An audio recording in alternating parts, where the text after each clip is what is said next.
What's going on, my broskiis? My name is Toadski and I am back again, here to bring you guys yet another One Piece treasure cruise video. And in today's video, guys, what we will be doing is going ahead and playing through the 40 Stamina Straw Hats Journey Anthology. Now, if you guys do not know what this is, it is a 40 Stamina island where you can go ahead and challenge some of the enemies that the Straw Hats have faced along the journey of One Piece. So you can actually go ahead and challenge against all of these different enemies, and all of these guys do have a chance to drop, which is absolutely insane. Now, there are, like, all of these ones on this list here are droppable. Now, not all of the characters on here were the ones that you could actually drop as well. Before you actually activate the 40 stamina event, you have to verse some of the lower stamina events before this, and you can actually go ahead and farm those for story mode characters as well. And if you didn't get the characters that you wanted, you could reset those and then get specific characters to drop from there, which isn't a bad idea if you want a specific character, because there's so many different possibilities of characters that can show up. It might not be the one that you really want, but in this video, I'm just going to go ahead and play through the video for you guys. Now, don't mind the team. This is a very easy dungeon, but I'm just using a team that clears it reasonably quickly, so don't mind the team that I'm actually using. In this video, I just wanted to showcase what the dungeon actually was, because I wasn't too sure actually heading into this dungeon either, but let's go ahead and go through the dungeon itself. Now, there are multiple different boss stages for this dungeon, so what you see in this video might not be what you encounter, but all in all, it's not a very difficult dungeon. They have not much health, and they also don't do that much damage either, so it's pretty easy to go through the dungeon.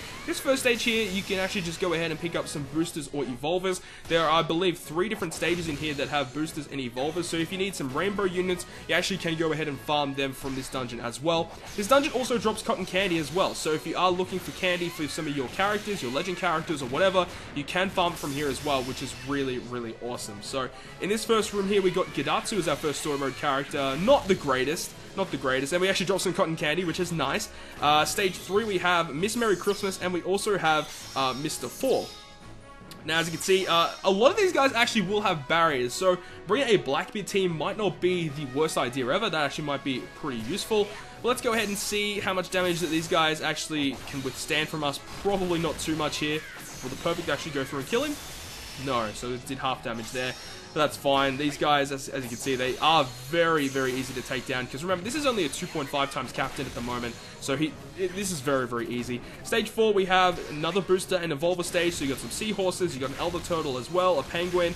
So yeah, it is a pretty good island if you are after some cotton candy and some evolver characters or some nice booster characters. You can drop them from here as well. Now, I believe it's a guaranteed drop per stage. Like, you can get one thing to drop per stage, I believe it is. Now we've got Ohm. So Ohm, again, another really decent story mode character. Not the best, but he actually has a special that can be used in some instances. I believe it makes certain orbs appear less often or something like that for a certain amount of turns. So it can be used. It can be used in some instances, but not the best character.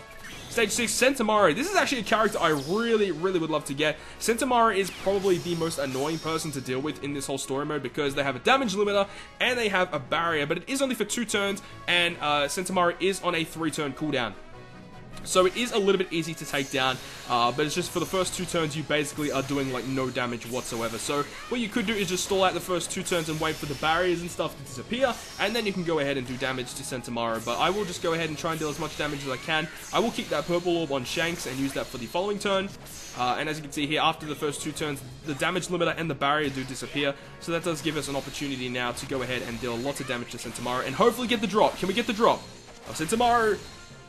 No, we get a belly bag, unfortunately. Moving on now, another booster and evolver stage. You can actually get rainbow materials on this specific stage, so there is a rainbow crab here, but unfortunately we don't get the drop, which is fine. Okay, so that was on stage 7. So on stage 8, we have another story mode character being Crocodile. I personally do not need any crocodiles, but we'll see if we can get him to drop here. Now, you can see for the next 3 turns, he has a shield and also a debuff protector. Now, what we might do here is just activate one of our specials to kill him a little bit quicker. Let's go ahead and activate Sabo special, and we should be able to kill him a lot quicker now. Don't know if we'll get the KO, but we're going to do a lot of damage to him.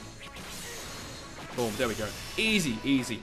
and we drop some more cotton candy. So I found the drop rates actually pretty good on cotton candy. So if you are looking for cotton candy, this might not be a bad idea, especially if you are missing some of the story mode characters. You can go ahead and farm this for those characters, and you can also farm them for some cotton candy, which is awesome as well. So let's go ahead, activate these specials. These specials don't really matter because they don't have that much health, but let's see how quickly we can take this guy down. But yeah, this video was mainly just to show you guys what you should expect.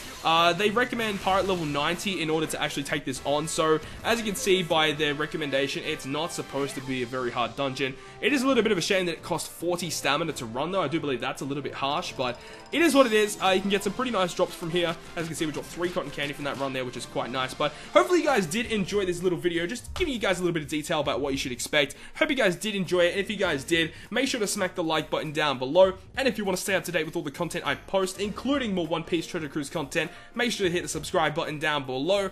But other than that, guys, I will see you guys within the next video.